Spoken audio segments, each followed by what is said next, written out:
మీ business ఏదైనా మీ ఊర్లో promotion చేయాలంటే అది సుమన్ టీవీతోనే సాధ్యం. ఇప్పుడే సంప్రదించండి. Welcome to Suman TV. నేను నాగరాజ పుంగనూరు. గడప లోపలే కులం, గడప దాటితే హిందువులం అంటూ హిందువులందరూ కదం తొక్కారు. పుంగనూరు నియోజకవర్గం మండల కేంద్రమైన చౌడేపల్లిలో హైందవ ధర్మ ప్రదక్షిణలో భాగంగా ఆర్ఎస్ఎస్ 100 ఏళ్లు పూర్తి చేసుకున్న సందర్భంగా ఇక్కడ హిందువులందరూ ఒకటై ఏకగలంతో హిందువులమంతా ఒకటే అని అంటూ ఐకమత్యంతో ఇక్కడి నుండి బయలుదేరి ర్యాలీగా పట్టణమంతా తిరిగారు.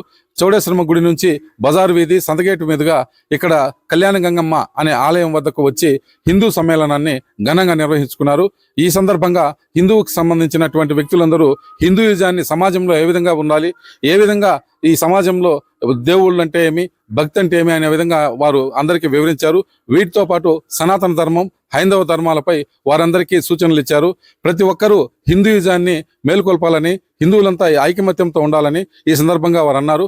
వారి మాటల్లోనే విందాం పదండి. ఈ రోజు చౌడేపల్లిలో హిందూ సమ్మేళనం గడప లోపలే కులం, గడప దాటితే హిందువులం అన్న నినాదంతో చాలా అంగరంగ వైభవంగా మొదలైంది. చౌడేపల్లిలో ఎటు చూసినా కాషాయమయమైంది. ప్రతి ఇంటికి ఒకరు బయట వచ్చి హిందూ మత ధర్మాల్ని చాటు భజనలు చేస్తూ కోలాహలంగా ఊరంతా ఈరోజు తిరిగారు. ఈరోజు ఈ కార్యక్రమానికి ముఖ్య ఉద్దేశం ఏమిటంటే హిందువులందరం ఏకంగానే ఉన్నాం. వారు వ్యక్తిగతంగా ఏ కులమైనా, ఏ పార్టీ అయినా మొత్తం హిందువులం అన్న చాటు చెప్పడానికి ఈరోజు ఈ కార్యక్రమం జరిగింది. ఇలాగే ఇది దేశం మొత్తం ఇలా హిందువులంతా కలిసి ఇదే నినాదంతో గడప లోపల కులం, గడప దాటితే హిందువులం అన్న నినాదంతో ముందుకు రావాలనేసి ప్రతి ఒక్క హిందువుని కోరుకుంటున్నాను.